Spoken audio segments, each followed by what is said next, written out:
2 Chronicles chapter 33 verse 10. Mi pahimangno ang Ginoo kang Manases ug sa iyang katawhan apan wala sila manumbaling. 11. Busa gipasulong sa Ginoo nganha kanila ang mga pangulo sa kasundaluhan sa hari sa Assyria ug gikauitan nila si Manases o gigapos sa kadinang bronse o gibihag ngadto sa Babylonia. 12. Ug sa panahon nga diha siya sa kalisdanan, nagampo siya sa Ginoo nga iyang Dios ug nagpaubos siya pag-ayo. 13. Nagampo siya sa Dios ug gidungog ang iyang pangamuyo ug gidala siya balik sa Jerusalem ngadto sa iyang gingharian. Unya nagkaamgo si Manases nga ang Ginoo mao di ay ang Dios. Human niini, verse 14, human niini nagtukod siya kota dapit sa gawas sa syudad ni David sa kasadpan sa gihon gikan sa walog ngadto sa pultahan hangtod sa ganghaan nga ginganlag ganghaan sa isda o gipadayon kini libot sa Opel. Gihimo niya kini nga habog kaayo o gibutangan usab niya pangulo sa kasundaluhan ang tanang kinutaan nga syudad sa Juda.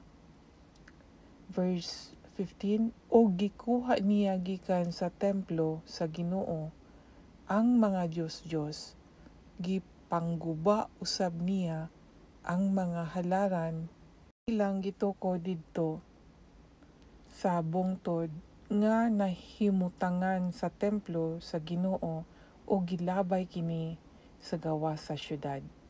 Giuli usab nila, verse 16, giuli usab niya ang halaran sa Ginoo didto sa nahimutangan niini ug naghalad siya og mga mananap og mga halad sa pakigdait ug pagpasalamat o gimanduan niya ang Juda sa pag-alagad sa Ginoo, ang Dios sa Israel.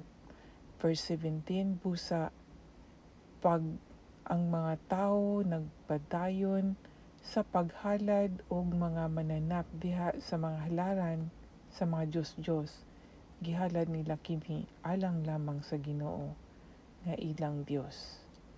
Mao kani ang pulong gikan sa 2 Chronicles chapter 33 verse 10 to 17. Ang ako ang maambit dinhi mga higala bahin sa kasuko sa Ginoo kay Manases, no? Pero ang gihimo ni Manases, nangamuyo siya og taos puso, kinasing-kasing ang iyang pagpangamuyo o ginungog siya sa Ginoo. Mao nga ang Ginoo nga maluloy-on jud siya mga higala. Maskin pa og kapila ta makasayop, no? Kung mangayo gyud ta og kanang pasaylo sa iyaha, dili jud ta niya talikdan, ana ang Ginoo mga higala.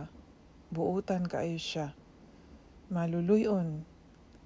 Labi na sa ato ang mutuo kaniya. Masayop ta pero mobalik lang gyapon ta sa iyaha, dili ta magpatuyang sa ato ang pagkasayop mga higala.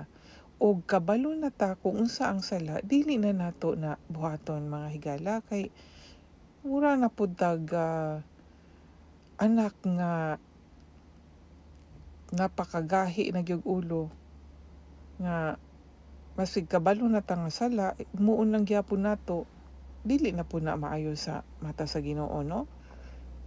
Unta na ato ang dayigon ang Ginoo sa iyang kaayo kanato mga higala, dili ta mag take advantage sa kaayo sa Ginoo kanato. Ato jud siyang dalaygon ug tumanon nato ang iyang gusto mga higala. Dili ta magpatuyang sa atong pagpakasala kay maayo kayo ang Ginoo sa ato mga higala.